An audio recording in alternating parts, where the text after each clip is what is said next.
Welcome back, my friends. Another episode of the Suit Kings podcast. Today, I got my co-host, Mr. Wesley Cannon, join me as per usual. However, if you're watching the video version of this today, you may notice that he doesn't look like the usual Wes. He Turn the clock back a few use years. some like cryogenic therapy or something. You're looking like 10 years younger. What happened? What's going I on here? did do that. I did do that.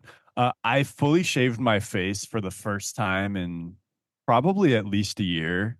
It's not something, I mean, ever since I've been able to grow facial hair, it's not something I do frequently, Back but to pubescent Wes. yeah, but I think, yeah, it's something I'll just do every now and then and it feels kind of good. It looks kind of good or kind of weird depending on how I'm feeling. I think it takes a minute, for you to get used You to it because you it's just so maybe have different. never seen it. Well, I remember when I was throughout growing up, my dad had one of those, like those 70s, 80s thick mustaches. We call them porn stashes nowadays. Yeah. But he had just the thickest mustache, but never had any other facial hair. And then one day he just shaved it off, and he looked like a whole new person. I remember like, who are you? Just Uh-huh. one day he got rid of it, and I'm just like, this is not my dad. It's kind of strange. It honestly is strange. That is strange. My dad has never fully shaven in the 30 years that I've been alive. Yeah, I'm me almost neither. positive on I've that. never Yeah. shaven in the 38 years I've been. I'm just kidding. Well, that I believe. Yeah. So, anyways, Wes, today's gonna be a fun episode. Last week we talked about the art of trapping and um all the different things that go into a good trap. And this week we're gonna kind of follow it up with nothing related to that necessarily, but another good concept, and that's bluff catching, something that's super Yeah. important. I think it relates. I was just gonna try and relate it at least. Let's Maybe hear it what you wouldn't got. make sense, but I'm like last week we were talking about if your opponent's betting and you have a super strong hand. This time we're gonna talk about when your opponent's betting and you have a medium strength or even kind of weak hand. All right, so you can relate it in You can in a relate it a little sense. bit, It works but a little bit, but I think bluff catching is a huge part of the game. But it's also something you got to be extremely careful with because if you're not doing it, if you're over bluff catching, you're going to be over calling and you're going to be putting too many chips over the long run. So you got to be kind of selective when you're bluff catching and not just bluff catching all the time. And that's something that I think I have tightened up over the years. From being a station to not being a station, you got to just do it correctly. So, and don't ever smirk at me like that again. What was in that? I feel like I didn't even smirk that much there. Oh, okay. Rewind But the I like video, hearing guys. yourself call it. I do like hearing you call yourself a station because I was prior in my past yeah, life. yeah. But yeah, Maybe so sometimes against me too. well, more so against you, just because I mean, it literally, number one, because I know you bluff a lot more against me, and yeah, like you I do. suppose I'm a station against you. Yeah, That's yeah, against each. I mean, definitely against me. We've talked about this, yeah. but yeah, we're gonna go Oh, over. We're gonna go over. Okay, hold on. We're gonna go over, bluff catching, and then all the things that you should think about when bluff catching, and all the concepts that applied, and whether it's a good time to do it or not. So, yeah, we'll go ahead and get into that. But Wes, tell me about your grind this week and how'd it go. um, nothing to write home about. I think I lost a little bit, but Oh, that's yeah, super exciting, dude. yeah. No, not a lot. Yeah, really not at all. Like I caught you off nothing. guard with that one. I can tell a little bit. Yeah, yeah. Well, just because like there wasn't usually that's a setup to say like Oh, I crushed either I it. crushed it or I I was got genuinely crushed. curious this time. We hadn't talked much, so Oh yeah, no, it was kind of minorly tilting, but okay, um okay. yeah, Well, nothing out of the ordinary. okay. What Well, about yours? You I'm so glad you asked. yeah. Maybe that was the setup, is to have you ask me But all I the time. mean, I know the good part of it, but it wasn't like a monumental, you know. Dude, it was no, it wasn't monumentally right. Nothing too crazy exciting. I will say that I've played two live tournaments so far in January, and Mhm. I've cashed them both on one bullet, which is That's good. astronomically unlikely. You know what I mean? It kind of is. You're right. Yeah. Yeah, so I was pretty hyped on. I mean, sometimes you go 20 bullets in something without cashing one time, but to cash two in a row on one bullet, I was pretty hyped. Both at Canterbury, um, which historically, like, I don't have like an incredible track record at, but both of them were $400 buy-in birds where I ended up just min cashing both of them. Nothing too exciting. So that was that. And then on Sunday, I fired up the online streets and ended up going 0 and 10 on the day. And then last minute, I fired the 110 Sunday six, which is a 110 buy-in six max on global, Mhm. with like 88 players, and thankfully shipped it to save the Sunday. So that was exciting. Nothing too crazy other than that, but we've been grinding, and we got the Monster Sex series going on global. We have our meetup game coming this Tuesday, the 21st, on Mhm. Club Poker. So make sure to come and join us this week for that. That's going to be starting at 7:30 p.m. Central Time.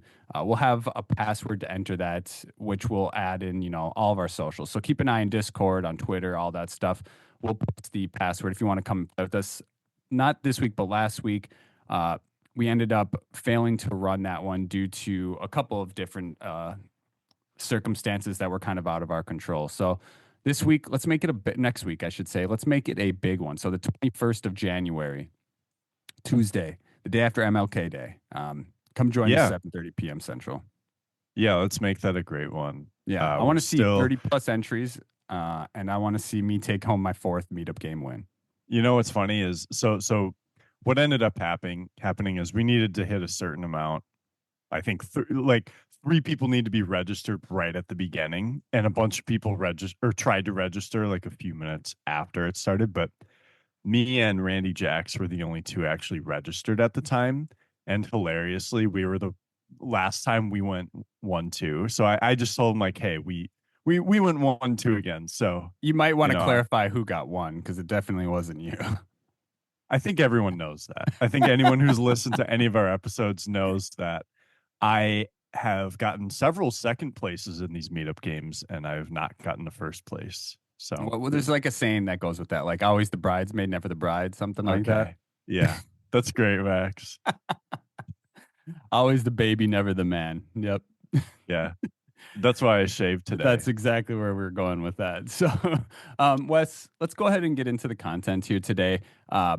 2025. Let's become better players, and I think that a lot of our content's going to be focused on helping players become that better player that they want to be this year. And we have a lot of external stuff we're working on that, including our Patreon with a bunch of content that's going to be coming out. But what are some concepts or things to think about when preparing to bluff catch? Yeah. So a few things that when you're facing a bet on the river and you are deciding whether you want to call or fold. Well, let me actually pause you. Bluff catching Yeah. is pretty much only when someone bets the river and you're deciding to call. Is that Yeah. correct? Yeah. I would imagine so. Because I guess if you were to say on the turn, you can be bluff catching, but one thing to consider is also like how many outs you have. Like you Yeah, don't yeah. need to be right as much because you could improve on the river. So we're that is a good point. We are going to be explicitly discussing the river. Yeah. Yeah. Um, so things to consider. First off, is just the price you're getting. Um, if someone bets half pot, you're getting 3-1. You only need to be right 25% of the time or more. So it, the thing to consider here is like you can. I think a lot of times people sort of feel like, oh, am I good or am I not good? And if you have a very strong conviction, obviously you should go with that. But But if the math says it's do it, um well, the math never says what to do. The math is just kind of like if you're unsure, if you're kind of like, it might be I might be good or I might not be, that probably means you're more like a 50-50. You yep. should just call then because you're always getting a price that, you know, dictates that you don't need to be right 50% of the time. You need to You be only need to right. be right 25% of the time for it to be profitable or something. Okay. Right. Yeah. Um, and so, yeah, you want to take the price into consideration a little bit. You want to take the story into account. Like, can you think of a lot of strong hands or strong combinations that they would play this way?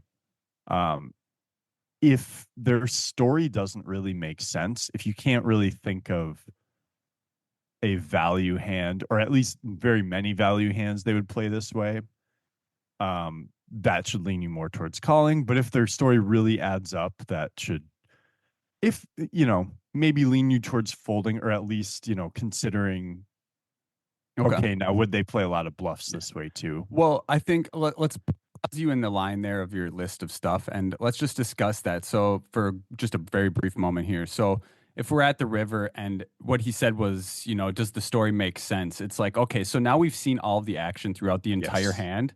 Let's now rewind through the entire hand, through the board, and see if what he's representing through his betting makes sense with how the board is played out, or if it Hmm. makes sense. Does he have value here or does he not? And we'll give a bunch of examples through the hands that we discussed today on how we look through the hand, reset and look through, or rewind and look through the hand from the beginning all the way through the end. So, and we'll go through the concepts as we do that. So, yeah, I just kind of wanted to clarify that. Go ahead.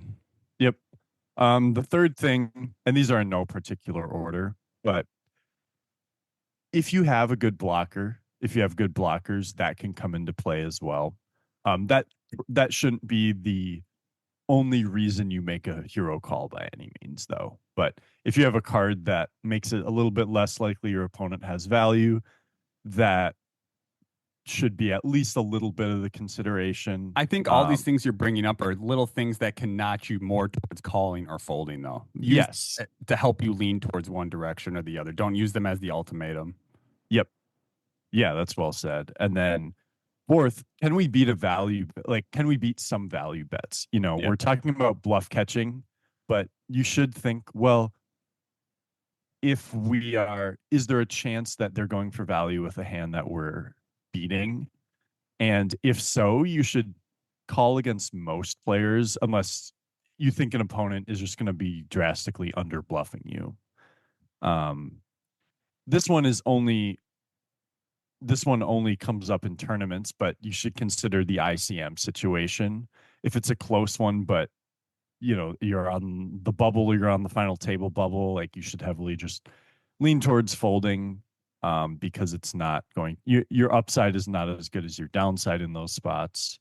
Okay. And the last one that I have is just our opponent's general tendencies. So Very does someone bluff? Is someone very active?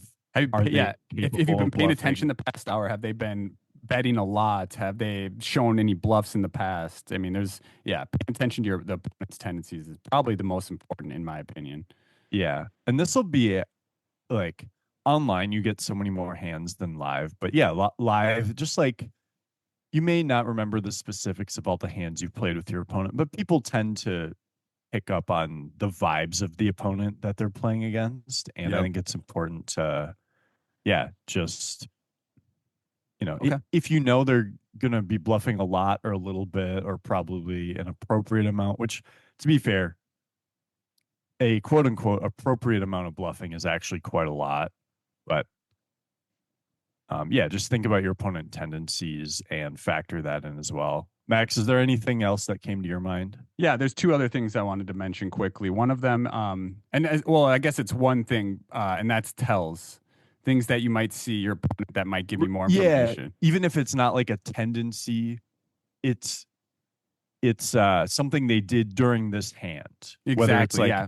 For whether it's a example, like physical or a bet sizing yeah, so thing. for live, for example, it's like a physical motion or, and you got to be careful with this stuff too, because good players can obviously fake tells, which you don't see too often, but I'm just saying it's possible. But uh, timing is important. How fast are they betting? And what timing will do is tell you, like, well, did they, I think timing's a big one because it's like if they snap bet, it's either saying they're really strong or they're bluffing because either they're not considering what you have. Mm-hmm. Do you see what I'm saying? So like if they Yep. snap bet, they're not Yes. considering am I beat here? What am I trying to get value against? Et cetera, et cetera. They're just betting. It's yeah, it's like a pretty polarizing thing. It's a polarizing thing, exactly. So I have an example of that in my hand that we'll discuss. And I think we have three hands we'll go over, and they're not. The job of this podcast isn't to just glorify hands we played where we bluff caught successfully. We'll also go over a hand where Where Wes tries to bluff catch unsuccessfully because there's none of that in my history at all. So You've never done that, yeah. never done it. You know what? I don't know if we've talked about this hand on the podcast, but I might just also quickly mention that time where I called you all in with Jack High correctly in the meetup game. It was a That meetup was, game, like but yeah, yeah. it honestly, so much of it came into account. Like I snap called too. I mean, the meetup I game's a have to. different beast. I'm just clicking away, so don't get too proud of yourself, buddy. It's not even about that. It's just the fact that it was a meetup game was one of the fact. Like I knew your tendencies in that game would be so much different. Very, You know? you know what? You're right. That's 100% correct. Like you adapted to the situation and were able to make a quick snap hero call with what was it, Jack? How you said? I Yeah. remember, I remember the hand. I don't remember the actual details of the hand though. Yeah. That's for you. Everybody who's listening knows that. Yeah. Well, I might I might just sprinkle that in at the end too. Yeah, I'm okay with I, it. Like, I think one of the best forms of like humor is like self. What's the word I'm looking? deprecation. Yeah, exactly. Yeah, Yeah. yeah, making fun of yourself. That's where the funny is. So, Yeah. Especially for you. I mean, yeah, facts. So, I anyways, let's go ahead and get into the three hands here, Wes. Let's start with yours. Okay. So the first hand, we're gonna start with. Actually, I'm not gonna say whether I won or lost this hand yet. Um, let's start with. So I was playing in a ring game on Clubs Poker last night, and it wasn't a big pot or anything. It was a pretty small pot. So I had pocket eights in the hijack. I opened two and a half bigs. We're playing 2-5. Um, so I opened a 1250. The button calls and the blinds fold. So there is 6.5 blinds in the pot. The flop comes ace jack 10. That's an absolute dream flop for It's you. a dream flop for pocket eights, right? But I mean, yeah, out of the gate, you're in position and you have range advantage. But yeah. Anyways, continue. Doesn't matter. Yeah. Um, did you say in position or out of position? You're so big blind called, right? Button called. Sorry. Oh, button called. Oh, Yeah. okay. Ignore that then. I thought big blind just came along. Okay, continue. All good. So we 6.5 blinds in the pot. I just decided to check. I'm not, I'm planning on check folding, but Yeah, we the could fourth check pair. down and Yeah, yeah, our opponent could have 7s, 6s, 5s, 4s, and just check down and we win. yeah. Right. But there's a lot more combinations that are beating you than that aren't beating you. Yeah. And if we bet, we're gonna get those worse hands to fold. And like we're not going to get a 10, like a queen 10 suited, or probably not even a 10-9 suited to fold with one Well, bet. let me make an assumption here. Considering the fact that you said if he were to bet and if he were to bet you would fold, I'm gonna guess it goes check check. It goes check check on the flop. The All right. turn is a king, so it's ace jack 10 king. So now our queen makes a straight. Okay. There's 4 to Broadway on the board. Same deal, goes check check. Okay. Um, Interesting. Check check. Okay. yeah. So the river is a 4, and there's no flush that came in or anything at any point. So you check. You're obviously just trying to get the showdown with your Yeah, eights. I check. I feel like I'm giving up, and then he bets 5.2 big blinds Into into what was it? 6.5. So he bets 80%, and so it started off sort of as a spidey sense thing where I'm like, what is this? And so I would say it started off as a bit of a feeling. Can you tell me? Can And you remind me the entire board or the flop? I mean, ace jack 10 ace and jack then 10. Okay. king 4. So when he does this, I'm like, okay, what are the value bets? Because for starters, if he had had a queen, he is betting the turn pretty much always. I'm ruling out a straight. I am ruling out all sets except for pocket fours because he would have. Well, you know what they say about fours. Yeah. Well, do they river the most sets though? I don't. Yeah. Anyways. Yeah. Um, he would have like 3-bet tens, jacks, kings, aces pre-flop. He would have bet those before. I'm ruling out those sets. 2-pair, like if he had flopped 2-pair, he would have bet the flop. He would have bet long before the river. Yeah. The only 2-pair that might make sense would be like a Jack king. king jack suited and king 10 suited, not Yeah. even offsuit, but just like Yeah. suited. So hands Because that then he would, check on the flop and turn with showdown value, having second or third pair, and then rivering two pair, you're saying.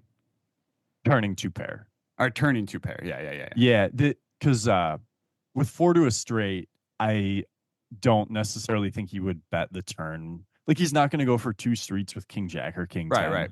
10. Yeah. And if he had like a weak ace, the kicker wouldn't play. I just don't think he would go for value with an ace here. Can you explain real quick for the newer listeners on what you mean by going two streets?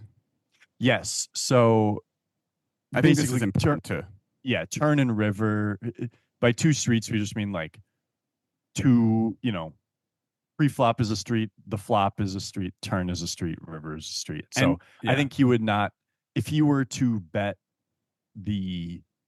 if he turned two pair with king jack or king 10, maybe he would bet, but if he did, he would check the river because any hand that I'm calling twice with is going to be one that could beats potentially have a straight those on the two river.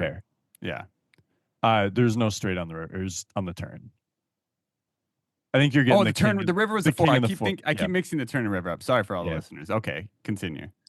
So we got, anyways. So on the flop, we can rule out any flopped two pair, any flopped sets. We can rule out a straight completely based on how he played it. And we can rule out one pair that he's value betting.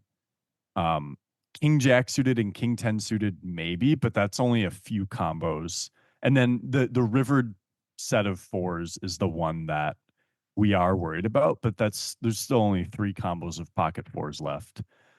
Whereas I could see him, my thought in the moment was he could have deuces and just kind of realize, and when I say deuce, he could have deuces, threes, fives, maybe even And realize sixes. you're on a hand that's a pair under tens. Yeah, just realize that I would have stabbed at the flop. If I had like 7-8 suited, I would have bet small on the flop just to fold out the under pairs, right? Right. Mm-hmm. So he realizes that I have likely one pair Yep. that at no point have I ever really wanted to put any money in with. Yeah. You're just trying to get the showdown with. It makes it clear. Yep. Yeah.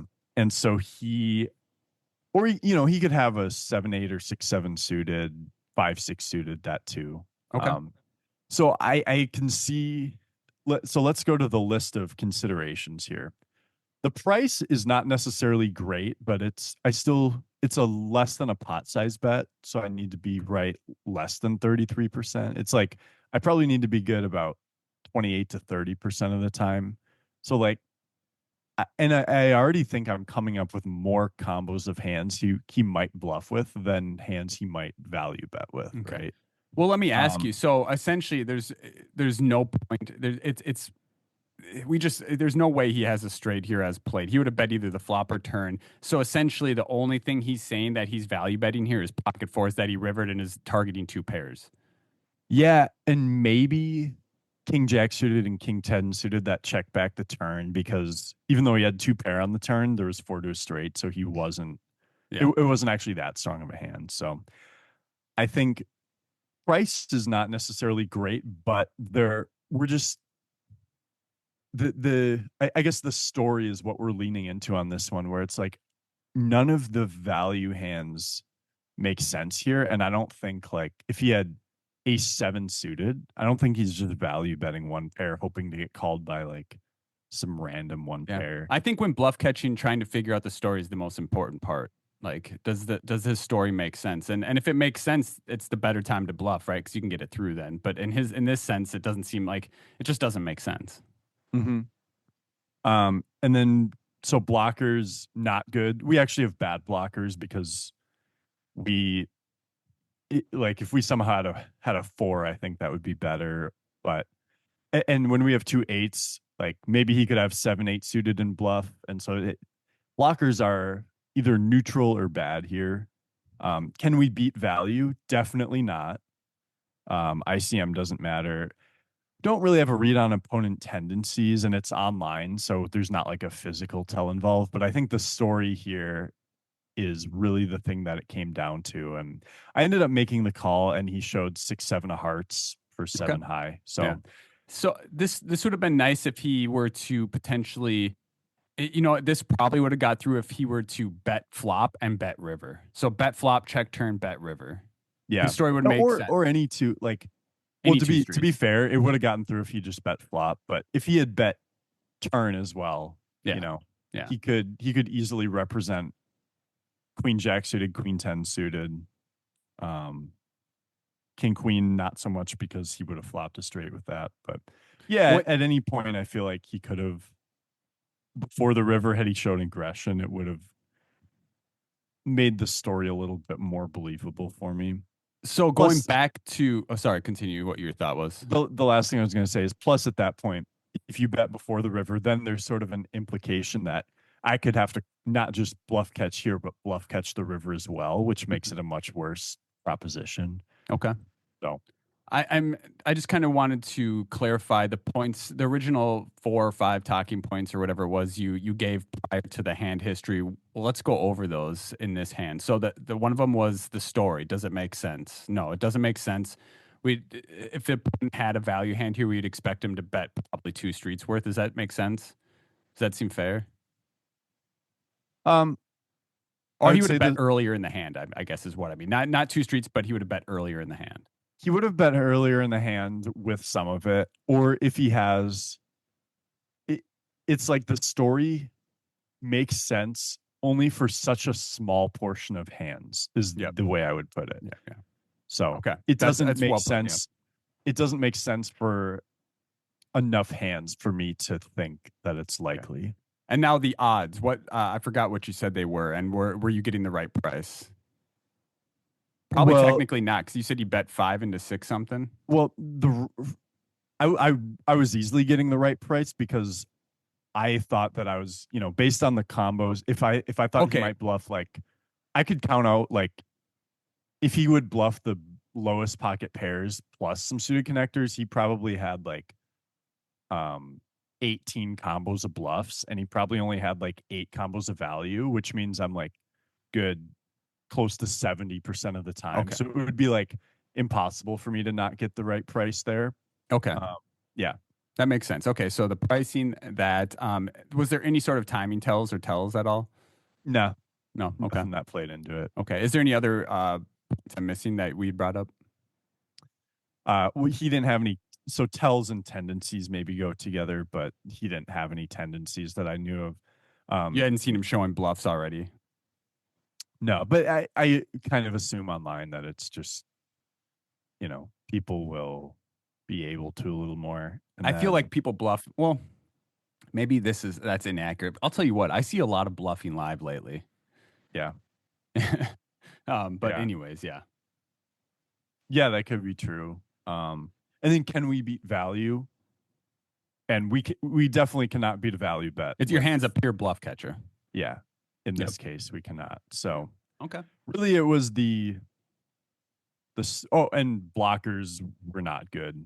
I mean, we had bad blockers. Yeah, and But blockers as well. So essentially, this was just a pure, the story didn't make sense. And that's yep, kind of, yeah. yeah, and this is a good example of more of how I think about the game, where I I don't know that like a solver would do this, but I do know that based on how I perceive people to play in general, and maybe not even this player specifically, but just from just a logical standpoint, there were more combinations of bluffs that I could think of than logical value bets. And if you're making a bet, you want there to be more value bets than bluffs. Okay. Because yeah, for the price he gave me, I needed to win like 30% of the time when I called.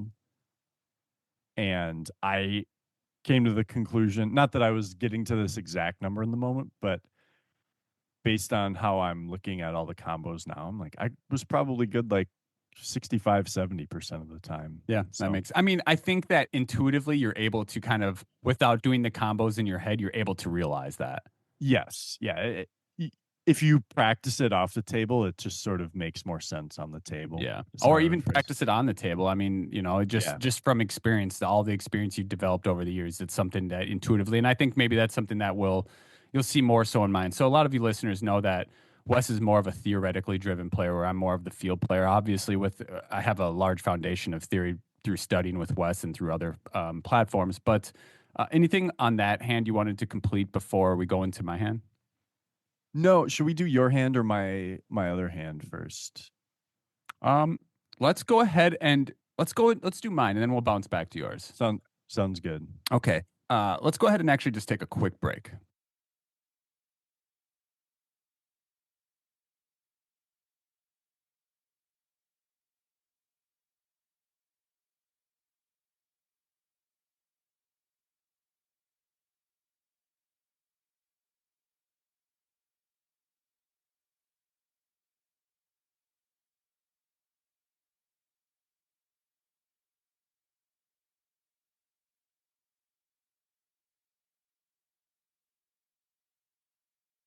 Second hand is going to be a hand I played at Firekeeper's MSPT.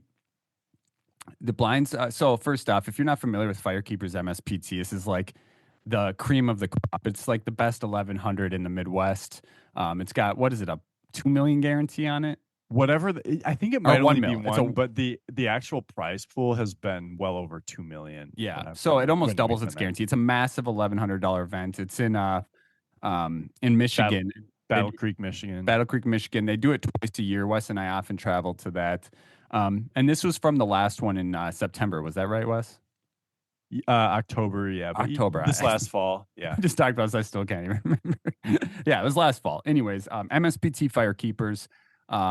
The blinds are 400, 800, 800. I've been playing at my table now for about an hour, so I've seen some tendencies for. I mean, I'm very much paying attention to the tendencies of my opponents and how the action's getting driven for that first hour, and trying to just kind of establish how the table's playing and get information based on that, so I can play my game correctly from there. And that takes into consideration in this hand here, where essentially it starts off folding to mid position, who limps, cutoff also limps behind, folds to me in the big blind with King Jack of Hearts. I have 50K, which is, how many bigs is that? That's like 65 bigs or something. Is that right? Say it again. It's 800 big blind, 50K. Is that 65 bigs, something like that? Yeah, just about. Yep. So, and both have me covered. So, we're dang deep. Um, Now, Mike, this isn't really on the topic of bluff catching, but I have King Jack of Hearts with two limps in middle position and late position, or a limp in middle position and late position. What do you think about just checking back the King Jack of Hearts first off? I think I would raise it up, Yeah. try Okay. and take the lead, and like if it was King Jack offsuit, I would check. I'll tell you. This is the sort of spot where it's like it's such a untheoretically. I don't know. I would raise with the I King will Jack suited explain why I specifically ended up limping. So, and I remember this pretty because clearly it's a lot of money. because I'm a It's a nit. big. That's because I'm a nit. No, one thing I want to mention is, again, this plays back into me paying attention over the past hour I've been playing with my opponents. They've been limping a ton, and they've been calling whatever size is raised is behind them. So the reason why I'm checking back King Jack of Hearts here is because even if I go 6x, Mm-hmm. they're both going to call, and now I'm playing a bloated out of position against two other opponents. Yeah, that makes sense. So that's specifically the reason I didn't. I still don't hate raising. I still don't hate it by any means, but in this case, I decided to go with just check back. So I check back. Flop comes ace 10-3 with two clubs. Dream flop. We got a gutter to the Gutter nutter, to baby. the nutter. We got a gutter to the nutter. I think we're always just checking here. Yep. Yeah, just hoping to hit the queen. So I check mid position checks, and now cutoff. So pot's 4,200. Cutoff bets 2,200. So just over half pot, essentially half pot. Yep. And with the gutter to the nutter, we're going to call here. We're still super deep. We have implied value if we catch our gutter, etc. And also, King High can just sometimes be good here against a limping range. Like, who knows what this dude has? Just limp and then betting in position. Like, sometimes King High can just be good here. Those are my thoughts. It feels like it would be rare, but you are right. People don't necessarily think about betting in those multi-way spots how they should. Like King High could be good. It I it will say that I've been paying very much attention to these opponents, specifically the guy that's betting here in position, and he seems kind of spewy. He's Mhm. been limping and then just betting in position a lot. He's shown multiple bluffs so far. Do you ever consider a check raise here? Maybe not a bad spot. I thought Yeah. because I had some showdown value that I would just check call. Hmm. But it does, I like check raising because I win the pot there and then I don't have to play the rest of the pot out of position. Yeah, it's tricky though. I mean, because it's also like he could have clubs where he can easily call, and Yeah, and just then you because I've can't. seen him bluffing doesn't mean he's bluffing here, right? Like sometimes they have it. So anyways, I was just going to try and realize equity and then probably just fold a lot of turns if he blasts again, honestly. Mhm. So we'll continue here. The pot, so mid position folds, we're heads up. The pot is 8,600. Now, just a reminder, the flop is ace 10-3 with two clubs. I have king jack of hearts, and I'm in the big blind. So we still got the gutter to the nutter. The turn is a five of spades. It does not bring in a second flush draw. Boom. Yes, Oh wait, no, you boom. missed. Oh, Makes such a massive turn. I check, and my opponent checks back. So at this sense. point, now I'm thinking my opponent could have something like some 10x, some second Mhm. pairs that he was betting on flop and now just trying to get to showdown with. So there's some hands. Um, I mean, he could even just have pocket sixes or something Eights or that, something. yeah, just Yeah. something that he limped, right? Some sort of smaller pocket pair. Um, so again, turn is five of spades. It goes check, check. Now the river is the six of spades. So the full board is ace 10-3, five of spades, six of spades. No flush comes in. Yeah. We check again because at this point I'm like, you know what, king high again can still have showdown value. We can just be beating some just pure air hands. And you kind of don't even expect him to fold a 10 or something because the clubs miss. I Like, definitely do not expect if I were to bluff here to get him to fold any sort of pair. yeah. I did not think he was going to fold, so I'm not going to bluff here. And I just take my very small sliver of showdown value to to hopefully get the So showdown. people must be saying, well, I thought we were talking about bluff catching. Max can't bluff catch this hand. Oh wait, this is the bluff catching episode. Shh, what am I doing? Yeah. No, that's um, okay. You can do a different hand. Oh wait, Oh, wait. that's right. That's right. This is a bluff catching hand. My bad. Let's go back to the river action. So, um, I check and my opponent snap bets. He snap bets 7K into 8,600. This is probably the most important part of the hand to to gain information from. Um, when he bets snap bets, uh, it makes me think that he's not considering what my hand is. That like if he were to have value, he's just saying either he has a hand so strong that he's not worried that if he's beat it all, so he's just going to call, or he's just bluffing He's, because you know what I'm saying. Like that's the two options I see when I see snap bets. yeah. So you kind of deduce that, like, this is either two pair plus or a bluff. Exa- And yeah, if it's two pair plus, it's because he hit it on the river exactly. Because if he because had he two didn't bet the pairs on the turn. turn, he wouldn't have checked it back. So So now that we're already just narrows the combos so much to like pocket sixes, ace six, 5-6 suited, maybe. Like, exactly, and like you said, in the moment, I wasn't necessarily counting all the combos. I was just intuitively knowing through all of my experience in playing poker that there's so many of these hands that he just doesn't have now by betting this size on the river. So essentially what he's saying is that he has like ace five, I guess, which or excuse me, ace six, which he like limped and then rivered two, he bet a shitty ace on the flop and then rivered two, right? So that hand makes sense. And then pocket sixes make sense, I guess. Is there any yep. hands I'm thinking other hands besides those that Five, are six valid? suited, 10-6 suited. I don't know. You Yeah, I never mean he could really have like know. five, six of clubs, maybe. Or just an air ball. Like, I don't know if his bluffs, it sounds like from how you describe him, if he's bluffing on the flop, it doesn't even need to be with a bunch of equity or something. Okay. It can Okay. just sort of be an air ball. Yeah. So Okay. I mean, I see where you're going with this already. Yeah, again, but going back to the points you made, earlier in this episode, the story to me did not make much sense. His story very much narrows the range of hands that he can have for value.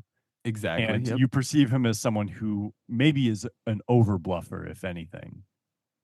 So what are my odds needing to be to make for it to be a profitable call if there's eight? So seven, so it'd be, what is that? 8 to 7, 14, 15.6K in the pot and it's 7K to call. It's So I have to be right.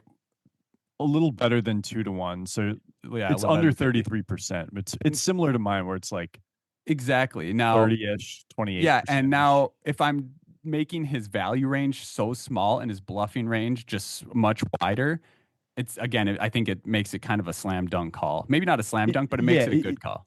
yeah. But I when you talk about it that way logically, like yes, I certainly don't. Again, I think both of our hands are good examples of we don't have good blockers. We don't have we barely even have showdown value. I didn't even, Uh, yeah, until he yeah, bet the river, I didn't think I had showdown. Until he snap bet the river, I didn't think I had much showdown value. But the way he played the river, all of a sudden my hand felt like I had a ton of showdown value. right. It's kind of Yeah, weird, right? It's so strange, and that's one of the beauties of poker is just how intricate the game can be based on the actions your opponents and you take, like, yeah. and how it can It's just too change on bad. the whim. It's too bad he can't like because it's funny because if he checked the river, you would probably think you're beat, but Exactly, he because can't you win check that with way. showdown value, right? Yeah, but he Exactly. could trick you, but you'd still win because he didn't get you to Yeah, fold. and So. another point I want to make is like if he was just, c betting a 10 on the I mean, he definitely doesn't have 10-5 or 10-6, so he didn't make those two pairs. Maybe he suited a version of 10-6 or something, who knows. But if he was, just value betting a jack on the flop, he would never bet 7K on the river. If he just had a naked ace, just a top pair with any kicker, he would not bet that size on the river. And then I'm also removing ace king, ace queen, ace jack, and probably even ace 10 out of his range. Well, yeah, I'm definitely removing ace 10 out of his range as played, but I'm moving all those hands out of his range because he didn't raise pre. Mhm. So now it's just like I'm continuously taking all this information and boiling his range into what I think it is, what I'm perceiving it to Yeah. be. So Yeah. we Well, and this is I know we talk about feel versus theory, but like this is more how I think about a hand. It's not necessarily like specifically the theory.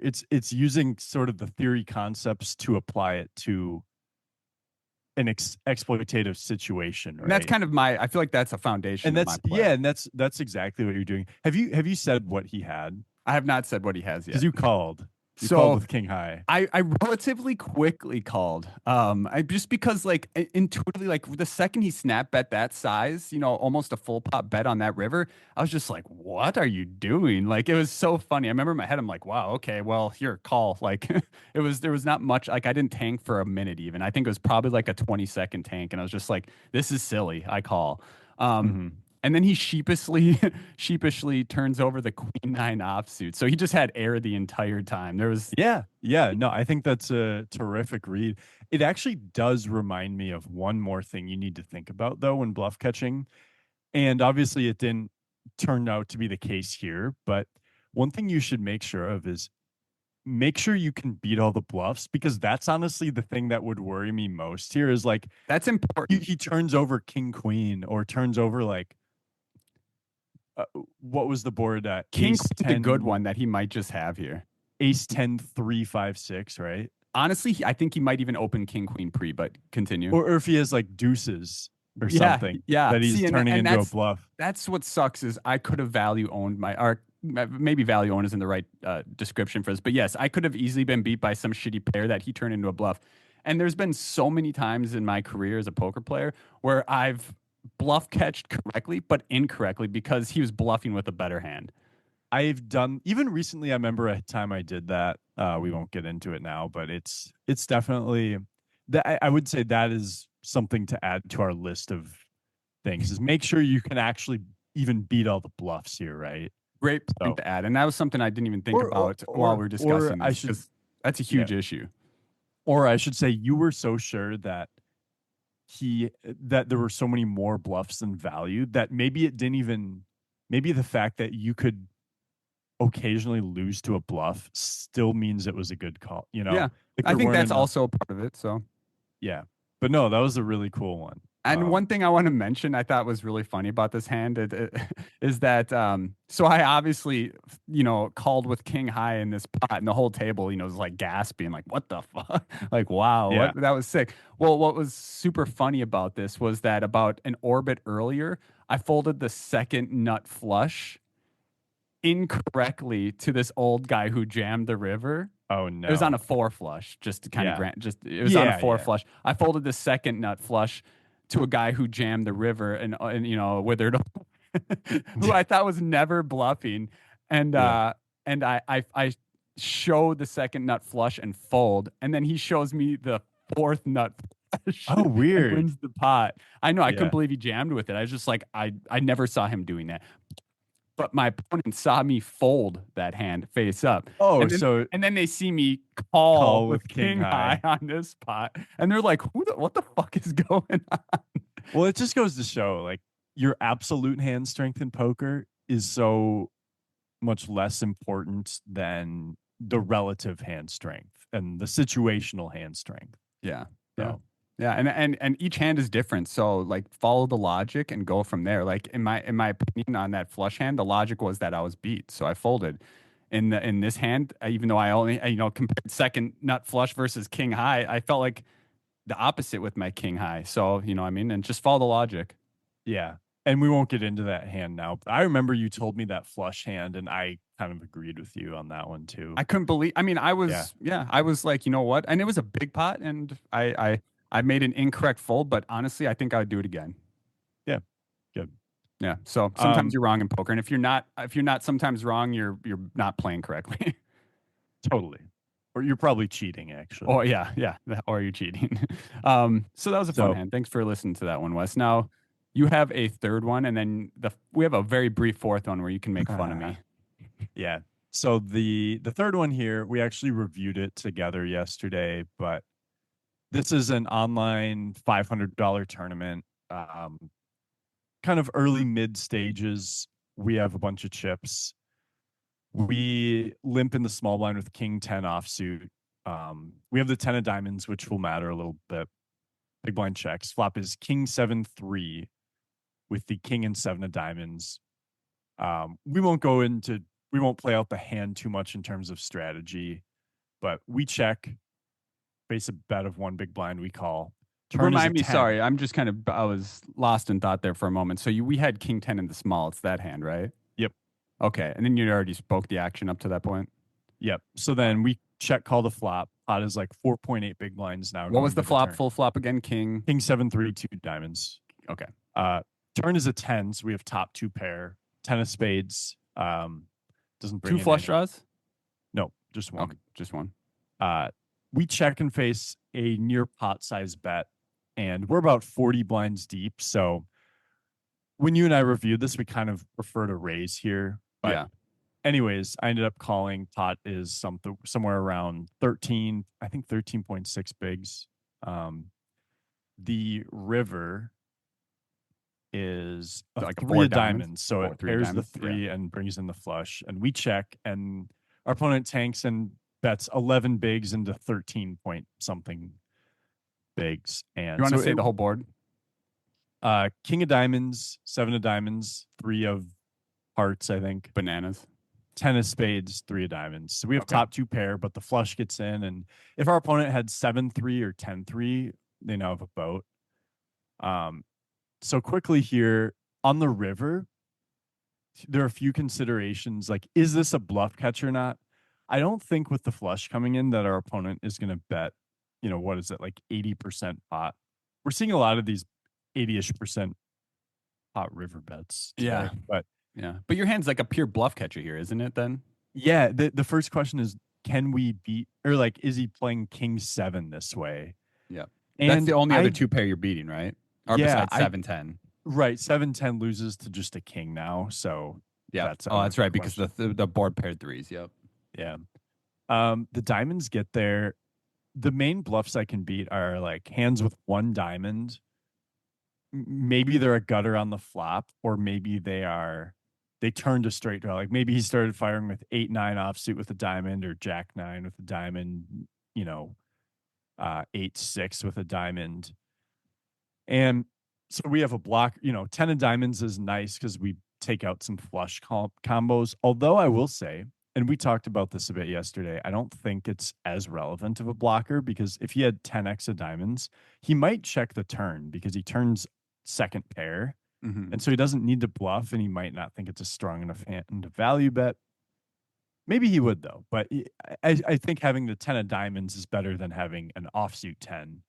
But I don't necessarily think it can go either way because also it doesn't block any. I certainly don't block any bluffs. I have Okay. two pair.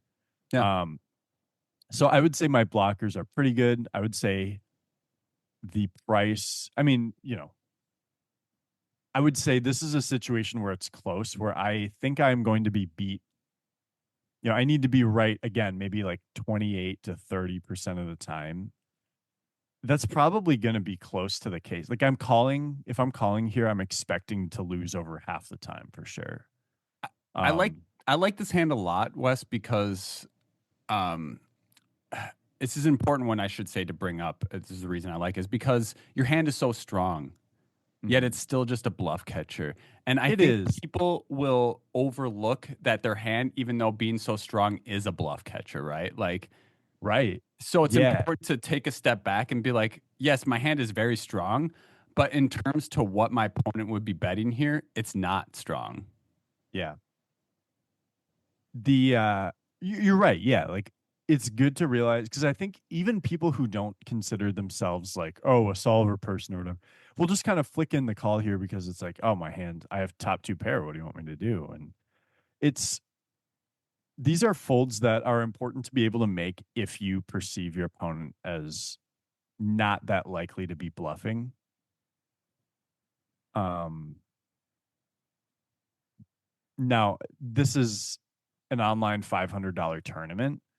I think there is a good chance our opponent is very capable of bluffing. So I'm not. Anyways, I did end up calling. He did river a flush. He had queen nine of diamonds. So makes perfect sense on his end. But yeah, I think it's important to be able to think about laying these down and sometimes lay them down. Yeah, The this one bluff, is way harder to lay down. this one is hard to lay Or down. And if how's a good way to word this? It just seems way harder to lay down because of the strength of your hand. Right. Yeah. Like if you're looking at it from the outside, it does. I did take a full time bank here. And yeah, if we look at our list of things, like the story makes sense. It makes sense that he would have been bluffing a flush draw or that he flopped a set of threes or sevens or Hmm. had two pair that turned into a boat. Yeah. Can we That beat value? Probably not. Maybe king seven. yeah. Um, So this is good contrast from our first two hands though, because you're not just our opponent has less bluffs. I would say our opponent has more value. Sorry, Is what I would say. that's Yeah, kind yeah. of what I'm trying to get out of that. Right. Yeah. From like a percentage Yeah. basis. Yeah. I Yeah. think there's still plenty of bluffs, but I think the value makes perfect sense in this Yeah. situation. Yeah. Whereas So in the previous two hands, they didn't make sense. And that's the story didn't make sense. His story, your opponent's story in this hand makes sense. But it's yes. so difficult because we have top two pair and it's still just a bluff catcher. So now it's like, what do we do? Yeah. It's the sort of situation where if you think someone's under bluffing, you should just fold this. Like it's Yeah. not even Yeah. it wouldn't even be that close. But Yeah. So paying attention to tendency. So yeah, I think that's a good hand. And also I'm glad you brought this one up because it's one where like we bluff caught incorrectly. yeah, we're not always right. No, we're not, and we'll detail those types of hands as well because I mean that's a true part of the game. I'm wrong so frequently, and yeah, yeah, that's just how it is. So Yeah. I think I gotta bring up the one last one that I remember. It I, was in our meetup game, 25 if 50 you remember cent. the details, because I sure as Yeah. hell don't. Someone opens the cutoff, you flat on the button. I'm in the small blind with Jack nine of diamonds. I three bet to like 12 or 13 bigs. Opponent folds, you call. Flop is king, queen, four, I want to say. Mhm. The four could be a deuce, but it was king, queen, baby card. I see bet small, you call. Turn is a king, which brings a double flush draw. I bet again, like half pot, just trying to get maybe ace high, maybe under pairs to fold, but then I also realized like this is a meetup game, Max. This might be a bad bluff here by me. You call. River's a queen, so it's king, queen, deuce, king, queen. So here's the thing. All the flush draws and straight draws miss. All of the if you were to have called with like a deuce or an underpair, you're now counterfeited. Counterfeited, yeah. So all So a the jack draws high miss beats and pocket all underpairs eights. are counterfeited. Yep. So I realized like, oh, well now my jack, like I'm certainly not going to get you to fold ace high here, I bet. And you could certainly have a king or a queen, but like I'm still good here a decent amount of the time. Or you could just have like 8-7 of hearts or whatever the flush draw was. So I check the river and you go all in for what is close to pot size, and I just snap call. You I think snapped before I even I put my chips literally in. I had the call. Oh no, there was. I was just had my mouse hovering over the call button and just bang, and this guy had 8-3 offsuit. He just I floated you twice with 8 high, planning to bounce. Hey, yeah. I'll tell you one thing. I will say one thing in my defense here is that like kudos to me for sticking with my guns on that hand. Like that was my plan and I stuck to it. Yeah. To It be was fair, don't brilliant. try this at home. This is something that I did just against Wes in our meetup game because it's funny. Yeah.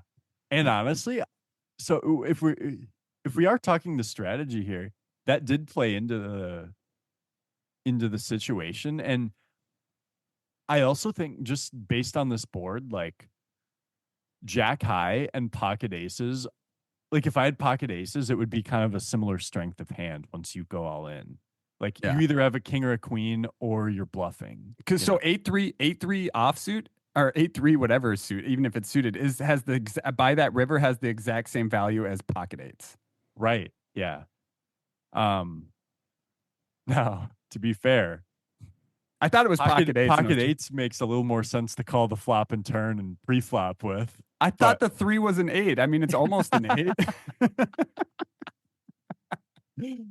oh Misread man. my hand, Wes, dude. Yeah. No, that was the funny one though. That was a But I good. think some of the concepts apply where it's like even though I only had Jack high, like there are only two kings and two queens left. There are two flush draws that miss.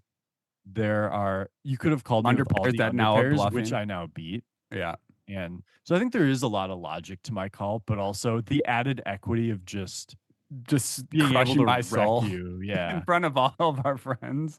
Yeah. That was awesome, dude. That was a nice So, hand. Yeah, yeah. I had a thought I was going to say there, but I don't remember. But I look forward to more. Oh yeah, I do remember the thought. Is that there's not often you get those opportunities to bluff catch on those double boards where opponent turns like a lower pair into a bluff and you can call with like Jack or 10 high. You know what I mean? Like I've done that before, but they're far and few between. They feel good when you get those ones. yeah. Yeah, Yeah, I that was a like good them. one.